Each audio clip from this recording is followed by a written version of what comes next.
नमस्कार दोस्तों, आज के हमारे इस वीडियो में हम आपके लिए पितृपक्ष में पीपल को सींचने की एक पौराणिक कहानी लेकर आई हैं। एक समय की बात है, किसी गांव में एक किसान रहता था जिसका नाम राजू था और उसकी पत्नी का नाम कमला था। राजू खेती करके अपना घर चलाता था, तो वहीं कमला ने अपने घर पर मवेशी पाल रखे थे जिनसे दूध दही का प्रयोजन हो जाया करता था। राजू और कमला को एक बहुत बड़ा दुख था कि उनके कोई संतान नहीं थी। दुर्भाग्यवश जब भी उनके कोई संतान होती तो वह अकाल मृत्यु को प्राप्त हो जाती थी। इस तरह राजू के 6 पुत्र हुए और उन सभी की मृत्यु हो गई। इस बात से राजू और उसकी पत्नी दोनों बहुत दुखी रहते थे। धीरे धीरे समय बीतता गया और राजू और उसकी पत्नी का ऐसा समय आया कि उनके खेतों की उपज कम हो गई। उनके घर के जानवरों ने दूध देना भी बंद कर दिया। एक के बाद एक दुखों से वह दोनों बहुत दुखी रहने लगे। एक दिन वह दोनों उदास होकर खेतों पर बैठे थे। तभी राजू की नज़र उसके खेतों में लगे पीपल के पेड़ पर पड़ी जो सूख गया था। वह दोनों पीपल के पेड़ के नीचे खड़े होकर खुद के ऊपर आए, एक के बाद एक बड़े दुख की बात कर रहे थे। बात करते करते वह दोनों ज़ोर ज़ोर से रोने लगे। उसी समय वहाँ से एक महात्मा गुजर रहे थे।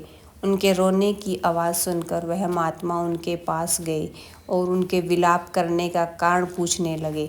महात्मा को देखकर राजू और कमला हाथ जोड़कर खड़े हो गए और उन्हें प्रणाम करने लगे। तब महात्मा उनसे पूछते हैं, तुम दोनों क्यों रो रहे हो?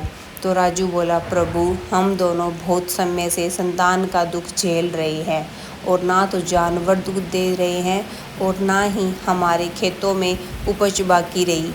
उनकी यह दशा देखकर महात्मा बोले, तुम चिंता मत करो, यह सब ठीक हो जाएगा। तुम्हारे खेतों पर लगा यह पीपल का पेड़ तुम्हारे सभी दुखों का नाश करेगा। अब से रविवार का दिन छोड़कर तुम सभी 6 दिनों तक इस पीपल के पेड़ को दूध और जल से सींचना तथा शाम के समय पेड़ में तेल का दीपक जलाना और रविवार के दिन दूध मिश्रित जल सूर्य देव को अर्पित करना।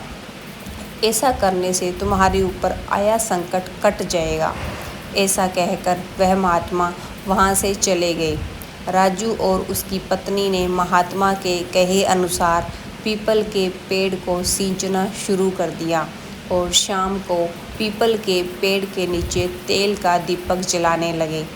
देखते ही देखते वह पीपल का पेड़ फिर से हरा भरा हो गया और खेतों में फसल लहराने लगी और राजू के पशुओं ने दूध देना भी शुरू कर दिया। 1 वर्ष के अंदर राजू के यहाँ फिर से एक पुत्र ने जन्म लिया।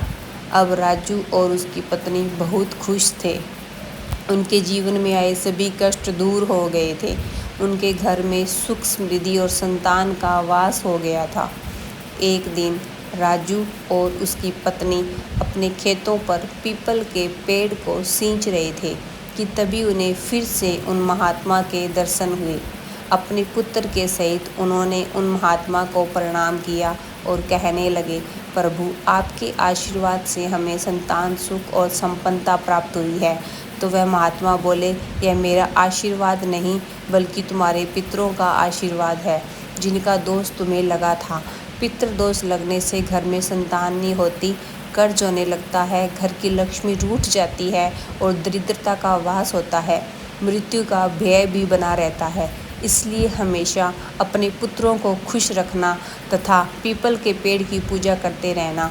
ऐसा कहकर वह महात्मा वहाँ से चले गए और राजू और कमला अपने पुत्र के साथ मिलकर पीपल के पेड़ को रोजाना सींच रहे।